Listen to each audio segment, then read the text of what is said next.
Welcome to Bald, Bearded, and Bold, the podcast for dads who are embracing fatherhood with confidence, wisdom, and a little bit of humor. Whether you're rocking the bald look, the beard, or just the bold attitude of being a dad, this is your space for real talk, dad hacks, and stories from the trenches of fatherhood. Let's build stronger families and better dads together. Now here's your host, Jason Haswell. Here we are back at Bald, Bearded, and Bold, a podcast for single dads, married dads, all dads. If you got a wiener, you're probably going to like what we have to say. If you don't have a wiener, sometimes you won't like what we have to say, but it's still going to be relatively entertaining. We're here to talk a little bit about being a single dad, life in general, current events, sports, Super Bowl wins and losses. But we'll get to that here in a second. Oh, I hear somebody moaning in the background. And today, I'm going to get straight into it. We have the second half. In our previous podcast, we had the first half. Scott Shipman, Wes Watson, the first half of the Takedown Mafia. We now have the second half of the Takedown Mafia today. Coach Daniel Elliott of the Gardner-Webb Bulldogs, wrestling coach at Gardner-Webb, wrestled for Scott Shipman at Gardner-Webb, and now the head coach running shit for the Bulldogs. And we have the man, the myth, the legend, one Chad Butler, Kansas City Chiefs fan. Also a bald, he's a bald son of a bitch like me. But he had a rough time, so we're gonna feel sorry for him, but we're also gonna make fun of him a little bit. No, we're not. Yeah, we are. We are indeed. We're probably gonna talk about the fact that you drank 72 hurricanes in New Orleans. You know, I'm sure that probably did happen. So, I'd like to introduce both you, Daniel, Chad. Welcome to B cubed. I got my fucking math wrong. What the hell? I'm a financial advisor. Welcome to the show, boys. Pleasure to have both of you. Yeah, it's okay if I'm on here with hair. I do have hair. You have hair everywhere. You're a hairy son of a bitch. You're like a Yeti. I'm a caveman. You are like a Yeti. So before we get into things, give me a quick and dirty on each of yourselves, Coach. Give everybody a little background on where you live, what you do, and talk a little bit about your boys and your wife and your family. Yeah, so we live in the middle of BFE, Bermuda Triangle, between Boiling Springs, North Carolina, Chesney, South Carolina, and Gaffney, South Carolina. If you guys have ever seen House of Cards, there's an episode about the big peach that looks like a butt. I was just going to say that, the home of the giant ass in Gaffney, California. Right, yeah, there's a huge ass right by the highway. Every time we drive by, my kids yell, "Oh, that's the peach with the butt," right? Yep. And so that's kind of where we're at. I coach wrestling at Gardner-Webb University, somewhere around to 12-ish years as head coach. Wrestled here, been married for 12 years. I've got a 9-year-old boy, Owen, and a 6-year-old boy named Griffin, who are wild as anything you would ever imagine. So and they're naked like 85% of their life. They're literally nude almost all the time. There's a reason we live where we do. It's because my kids don't wear clothes. The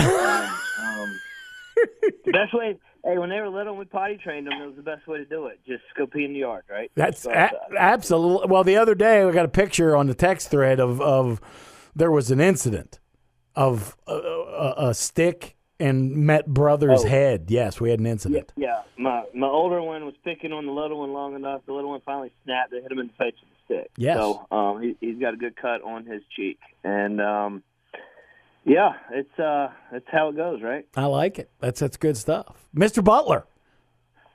Yes.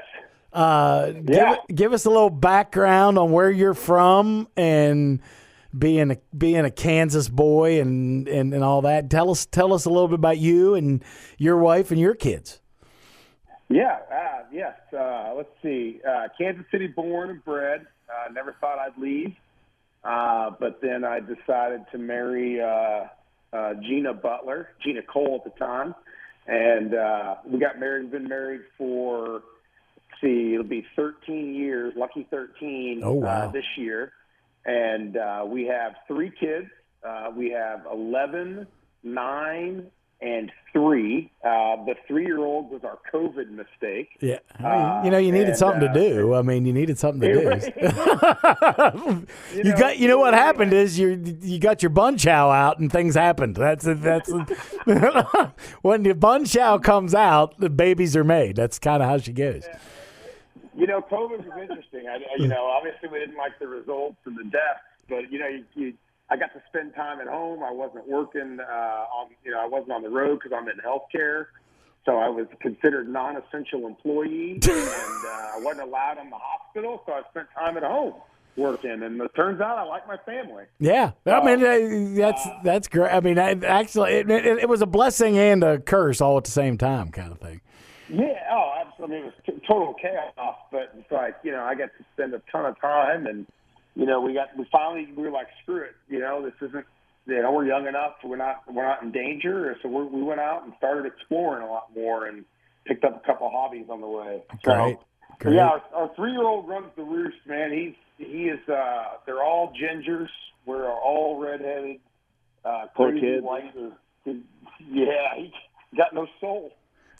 Just like me, we got a lot of gingers on this show. I mean, there's a lot of, as my neighbor used to say to his redheaded wife, red on the noodle, like the cock on a poodle. So, I mean, that's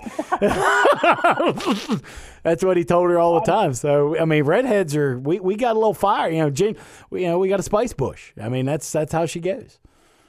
That's absolutely right. I used to all my football coaches would say, I'd rather be dead than red on the head. There you go. There you go. Yeah. I don't think that's a compliment, but I'll take it anyways. Yeah, exactly. They're talking about me. But yeah, so I've moved. It'll be 12 years next month we've lived here, which is crazy. Like I said, I never thought we'd leave Kansas, but we decided to pull up roots and go check it out here in Music City. And fortunate timing is we got here kind of right on the early cusp of the boom. There's about 100 people a day that live here or that are moving here, and we were on the front end of that. So it was still affordable. It was still, but it's an awesome place to live. It is. Nashville's. You couldn't ask for a better town. Great place. Yeah, we did your bachelor party there. We did. It was awesome, man. We did. I don't remember some of that. Yeah. I saw something. I remember Jupiter. That part I do remember, and some people know what I'm referring to. I think that was her name. It was indeed the drops of Jupiter. Yes, and in fact, that was her name. Yes. So, but yeah, great place for. And then that is the bachelorette party capital of the world, if I'm not mistaken. Am I correct on saying that? That is 100% accurate. It is, in fact, my sister turned, she had like a random birthday party for her 34th. She's 10 years younger than me, and we went to this barn where they park all the buses and the party buses and party taverns. It was a barn? It's a barn that had like 15 bachelor parties. It's like a staging area for bachelorette parties. And it was like, I'm like, this is the best kept secret in Nashville. All these girls, that's where all the girls meet. They buy all the booze at this barn, and then that's where they get on the bus. And the bus drives them around. Do they come back there at the end of the night? Do they come back to that? Yeah. Well, here's the thing. Now, me that I am now a single father. I need to come hang out at the barn at about 1 a.m. and see what the hell's going on back there. That can't be a bad place to hang out. Haswell, I was floored. I was like, this is coming up on gold that I found this place completely by accident. That's fantastic. I'm putting that one in the book. That needs to happen right there. Yeah, for sure. Exactly. God, exactly. I would. Can you imagine being one of those bus drivers? What the hell those guys see on a week, on the average week? I can't even imagine. I bet it sucks. Well, yeah, it's part of. Well, you get to, you're going to have the drunk girl, that goes off the deep end. You're going to have a lot of vomit, and that's never going to be a good thing. But I guarantee you, there are some stories that those guys have that are, oh my God, they got to. That's what we need on this show. We need a shuttle bus driver from Nashville talking about bachelorette parties.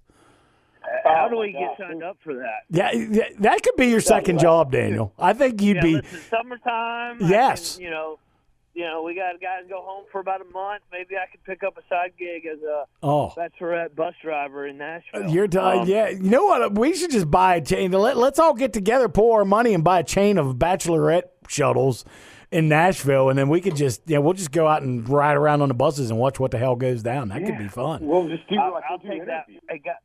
I'll take that for the team. I'll volunteer for Tribune for that. You are a good man. And then we can just sit around and drink PBRs and watch bachelorette parties. I think that sounds like a good time. I'm in for that. Yeah, oh, my God, absolutely.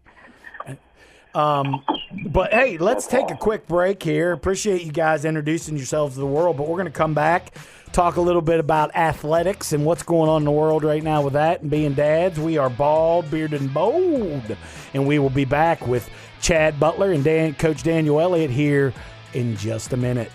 This is Jason Haswell. Thanks so much.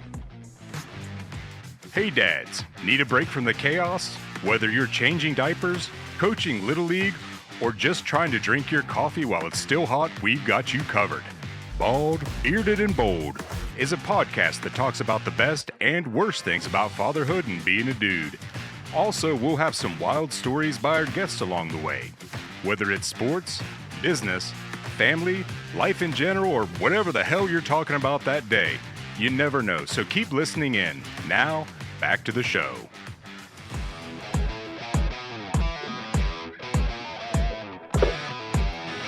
We are back, bald, bearded, and bold. I'm Jason Haswell, and we're back here talking to Coach Daniel Elliott of the Gardner-Webb Bulldogs and Chad Butler of Fort Hays State, bringing back some memories there for you. We are going to get back into it here and talk a little bit about athletics and what's going on in the athletics world. Daniel has to deal with it every day. And there was a mention off air of the Super Bowl, and I believe Mr. Butler might have a story about he just attended the Super Bowl. And did Chad, and again, I know you're in mourning for your Chiefs losing, but what is do you have an anecdote for us about what happened to you in New Orleans, in NOLA? Yeah. First off, props to New Orleans. That city did not disappoint. And so we didn't decide to go to the Super Bowl until about Wednesday of last week. So it was a last-minute thing. We decided because the ticket prices had gone down, we were going to take the kids. So getting the tickets was fine. Finding a place to stay was almost impossible. Oh, sure. So we found, through a friend of a friend of a friend, like this grandparent. And they're like, hey, we'll open up our house for you, but the catch is we're going to be here. Right? And so it wasn't like a true Airbnb. It's like they lived there, and we were paying for one of their rooms. So we paid for 2 rooms.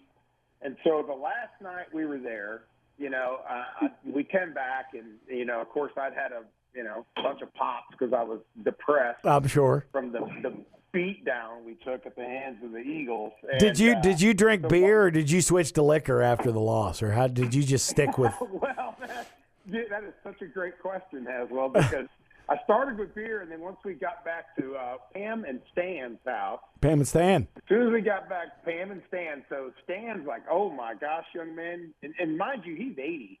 He's like, you look horrible. Let me get you a mixed drink. So highball. You're going to have a highball, yeah. Yeah. He makes me a stiff Maker's Mark highball. And so I'm sitting there, and I'm like, I'm drinking. I asked him one question. I said, tell me how you got into healthcare, because he was a healthcare exec. Okay. Next thing I remember, I've got a half a bottle of Maker's Mark gone, and he's got a Bible out, and he's reading scripture to me. What? Talking to me about the gospel. Yes, he's reading Old Testament. He's reading all this stuff, and I'm just sitting there like pounding his booze. It's like 3 a.m. I finally was like, Stan, thank you, brother, but I got to go to bed. I got to drive home in the morning. Oh, and yeah, so he got through half. Like he kept reading. He's like, well, hang on, don't go to bed yet. let me go to this story. I'm like, Stan, I am dying. Did Stan think the Bible was going to like help you with your grief, or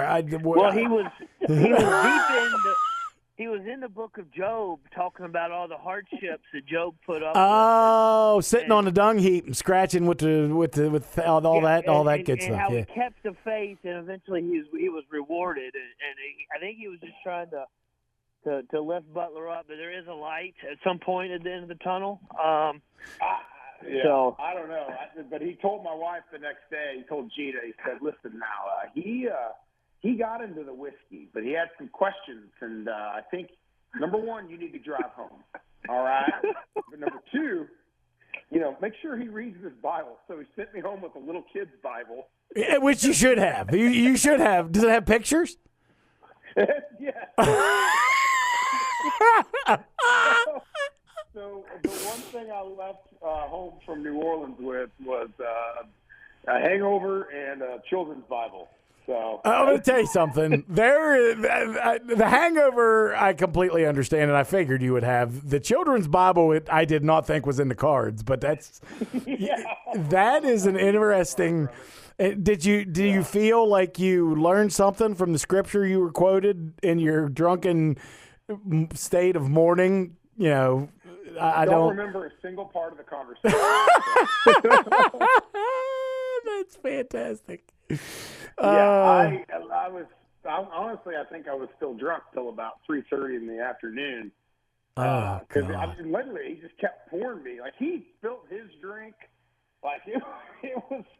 He was focused on you drinking and him quoting. That was where we went. Yeah. I was like, and all the things in my life that have ended up weird like that is not where I thought the night was going to go. No, when you said I got a story, I didn't. That is not at all what I thought was going to happen. I did would have never put those two things together.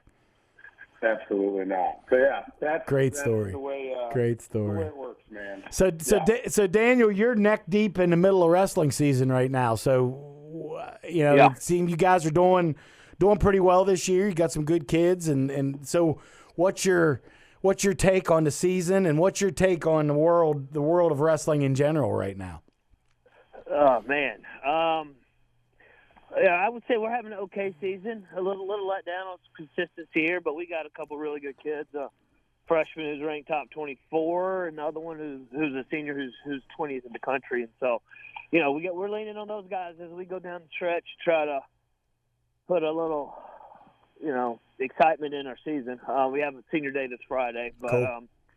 Wrestling wise, I mean, there's Penn State, who has just distanced themselves from everyone else in the country. They beat Iowa the other day by 22 points in the dual meet, and so amazing. It was an amazing match. Yeah, I just right now. Yeah, I mean it's ridiculous how good they are. I just can't believe they're doing things right, and in this crazy NIL world that we're in of college athletics, the rumors are that they've got kids turning down a lot more money other places to come to Penn State so they can win titles. And didn't you the other day you were talking about what was the rumored amount of money for the so Bo Bassett, PA kid, is a 2026 kid, world champ, maybe multiple time world champ in his age group. The rumors that are going around are that he is committed to Iowa for a $5 million NIL deal. Wow. And that's wrestling. That's wrestling. So I think they would probably break it down 5 years, $1 million a year. Rumors are he gets to bring 3 friends on a full ride that is from his high school team that he gets to choose. And I think he's going to have a car and a house while he's there. Good Lord. And that's wrestling. That's you're talking Olympic level sport, and they're paying out that kind. That's astonishing to me that kind of money's being. Right. Yeah. The rumors are Iowa has over $1 million in their transfers this year to try to beat Penn State, and now they're 22 points behind them in a dual meet. So, wow. Who knows how true that is? But it's a different world right now for sure. It is. And you see, all the stuff going on, all across college sports, and naturally, football being just completely out of control with the portal and all the things there. It just, we just had the national championship game, and Ohio State spent a whole ton of money. As my friends know, I'm a big Notre Dame fan, and hated to see the Irish lose in the championship game. But it was a great year. Marcus did an amazing job, and he's a great leader of men, great father in his own aspect. Talking about being single dads and everything. You could 6 kids and dedicated family man. So, but the world out there in sports is just, since I played many moons ago back in the 90s, it's like night and day. It's not even the same thing that was happening back in those years. And Daniel, you're living it every day. You're in it, so you know better than most what the hell is going on. It's stressful, and especially for where we are at Gardner Webb, one of the smaller Division I schools in the country. Of how do we keep up? How do we find our niche? What makes us special? Because we're not paying kids to be here, and this whole house settlement that's going to be coming through over the next few months. Where you opt in or opt out. We're opting out, and because we just can't afford to opt in. And what does that do? And so you got your P5s are recruiting your G5 schools. Your G5 schools are recruiting from our schools, and that's going to leave a better high school kid out there for us to get. But, how do you keep them over 3 or 4 years? That's going to be the challenge. Are you seeing some of the bigger schools turn away from the high school kids and going more towards the portal? Are you seeing more of that because the kids have got experience, or what are you seeing out there? 100%. I'll just use in our conference last year, App State had 2 wrestlers who got poached and tampered with and transferred out for big money at 2 other Big Ten schools. And so those kids transfer out because someone gets in their ear, hey, we're going to pay you more, we're going to do this, we're going to do that, and they're leaving. They're leaving to go do well at a bigger school, or get paid at least at a bigger school, whether they do well or not. Yep. We'll see how that goes. And so a couple years ago, go ahead. At some point, there's got to be somebody's got to step in and start regulating this stuff. There's got to be somebody across college athletics that they got to have a committee on just the portal. And NIL, it's got to happen. I can't. If they don't, it's going to be the Wild West out there.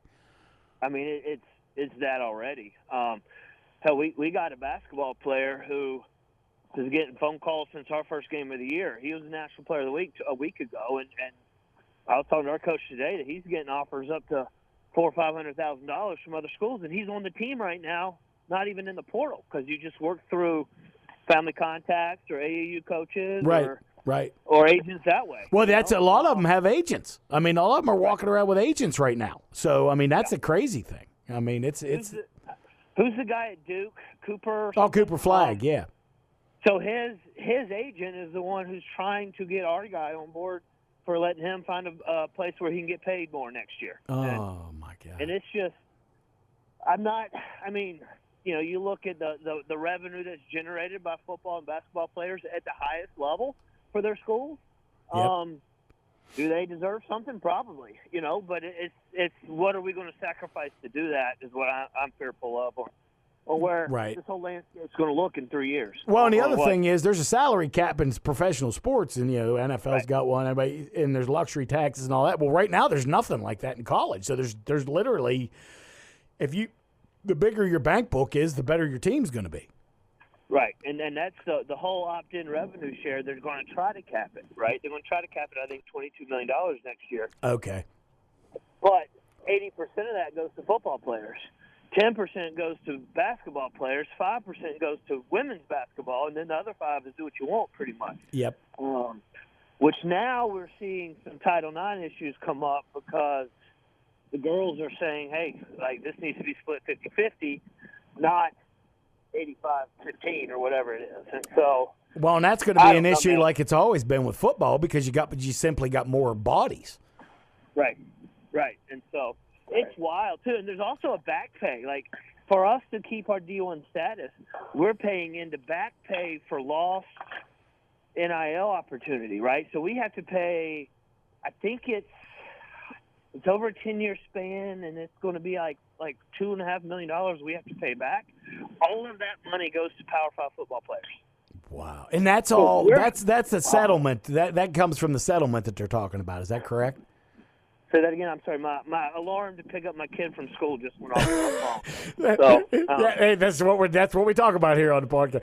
But no, that's from the settlement that they're talking about. They're going to have to pay all these people back. Okay, that's what I thought. Yep. Yeah. Yeah.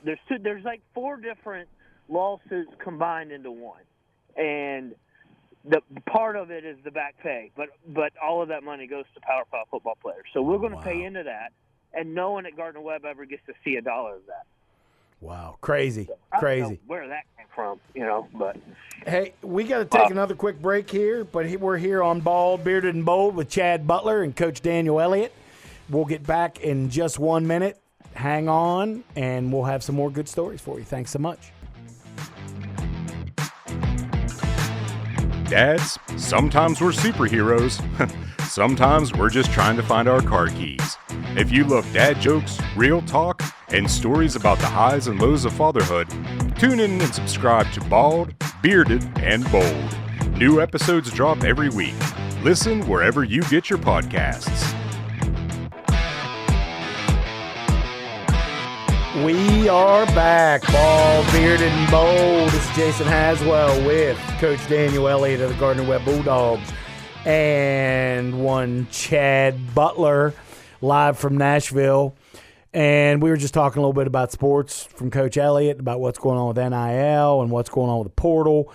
But now I'd like to kind of switch gears a bit and go over to these gentlemen fit well into this podcast with great dads and Daniel, father of 2 sons, and Chad got a COVID baby, and because he couldn't keep his Bunchow in his pants during COVID when he was home with his wife. So, I'm sure he was probably chasing Gina around the house, like wiggling his Bunchow, and she gave in for 20 seconds. That's exactly what I was just going to say. She gave in for the 7 seconds that it took to get herself impregnated. So maybe 10. I'll give him 10 to 12 seconds. So maybe. Hey, anything more than 5, I'm happy with. Like Lane Cross on Red Rock right there. Yep, just kiss the tip. Yeah. Just kiss the tip one time. That's all. Yeah. It's not a race. Yeah. So, but no, I wanted to talk a little bit about your families and your kids and some of the stuff you guys do on a daily basis. Chad, I'd like to talk to you a little bit because you've been through a rough spot with, your health, and you had that injury a few years back, and, you've done an amazing job getting your body back to where you can do things that you used to be able to do. And what kind of message, what you've been through and your kids seeing that, what kind of message are you sending to your kids with that every day? And do they understand how much you have done to get yourself back to the point you are? Yeah, the message is about grit. It's just about the way life works, right? And we're constantly reminded that it's not fair, and it's not designed to be fair, and you got to have a little bit of grit or a lot of grit to get through it, and to be, your happiness is dependent upon yourself. My core message every single day is attitude and effort. I try not to praise good grades. I try not to praise outcomes. I try to praise attitude and effort, and so I tell that story often. I was like, when I was in a hospital bed or in rehab without you, if I had a negative attitude or had a bad day, I allowed myself to pout or to cry or to be depressed for, a day or whatever, but I didn't.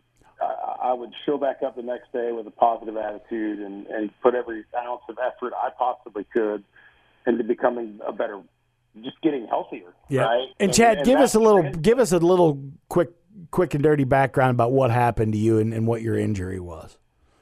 Yeah. So I had a herniated disc that turned into a very rare condition called cauda equina syndrome. And effectively what happened is the disc protruded and basically kind of blew out of my spinal column and crushed my spinal cord. Right. And then so doing that, it created what's called an incomplete spinal cord injury.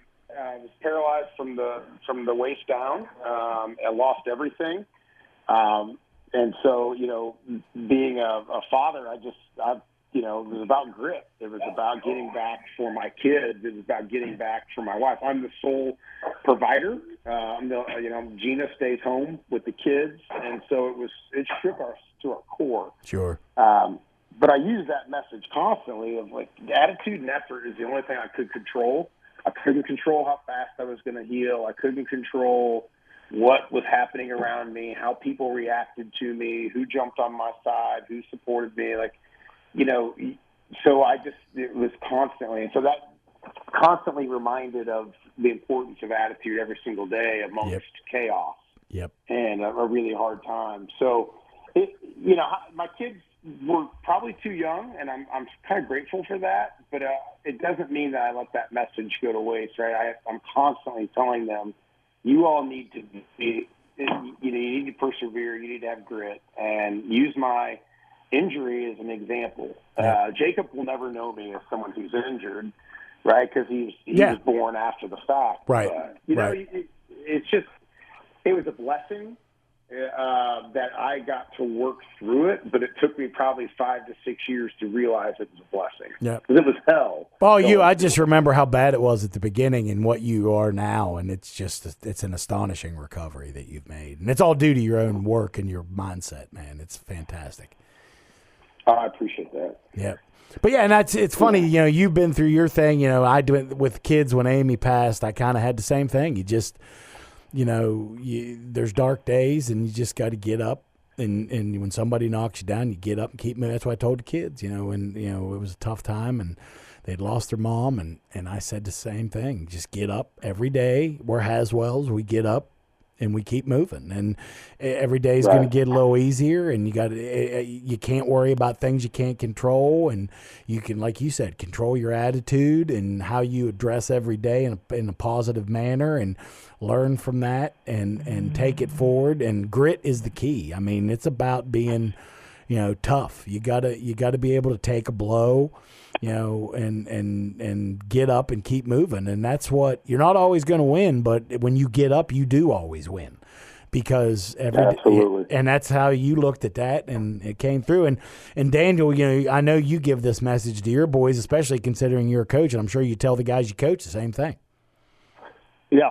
I mean, it's funny listening to him talk about attitude and effort. That's been my message the last 3 weeks with my college team, right? And then my little boys, when they go wrestle, we wrestled last weekend, and that's like, you try to talk to them about that. And they're a little young to figure that out, but, you preach on that all the time now, and hopefully we don't worry about our wins and losses and judging ourselves by that. It's going to be how hard we put it out there. As cliche as it sounds of, it's not whether you win or lose. I think that's true, but not in the same boat. But, how we carry ourselves, how we compose, how we deal with the wins and bounce back after the losses are important, So. Yep. But.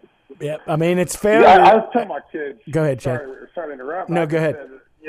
You're never going to win if you don't have the right attitude and effort. So we can't worry about wins and losses. We got to worry about how we carry ourselves, because we're never going to be in a position, put ourselves in a position to be successful. So, yeah. Well, and failure teaches you so much more than winning does. I mean, I'm such a big believer in, you learn so much more from failure. You learn how to work harder. You learn how to get better. You learn how to be resilient.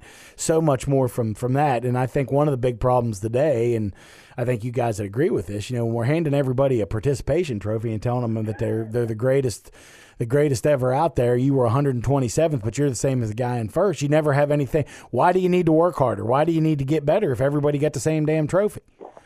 Yeah, that's hard. That's hard. Yep. I mean, how do you teach them to be better when they think they're already the same and I don't need to do anymore? And you guys live this. I mean, you've lived it, both of you, and I think it's just something that we need to keep imparting to our kids, that you do need to get better, and you can always get a little better. You can always get a little better at athletics. You can always get a little more knowledge. You can always be a little kinder. Every day we strive to be better people, and I think, you guys, one of the reasons I wanted to have all you guys on the whole Takedown Mafia, as I call you, on the podcast, is you all have such great attitudes. You live your lives with great attitudes and positivity, and and I tell my kids all the time that reputation is what everybody else thinks of you. Character is what you actually are, and character is what matters in the end. And if you got character and you got resilience and you got grit and you have that ability to be positive and address every day like it's a gift, life will work out all right for you. Just sometimes you're going to get knocked down, but if you get up, you'll be fine. You'll be fine. Yeah, I think our sport, I think wrestling teaches that as I would say better than any other sport out there either. It's you. It's you are responsible for your success. Amen. And, it's not your quarterback missing a pass to you or a point guard missing a three. It's like it's you are responsible, and then you get into the real world. And Chad Butler, if you got to go make a sale, you have to make the sale, right? You can't rely on other people. Is what I preach to my guys, and so.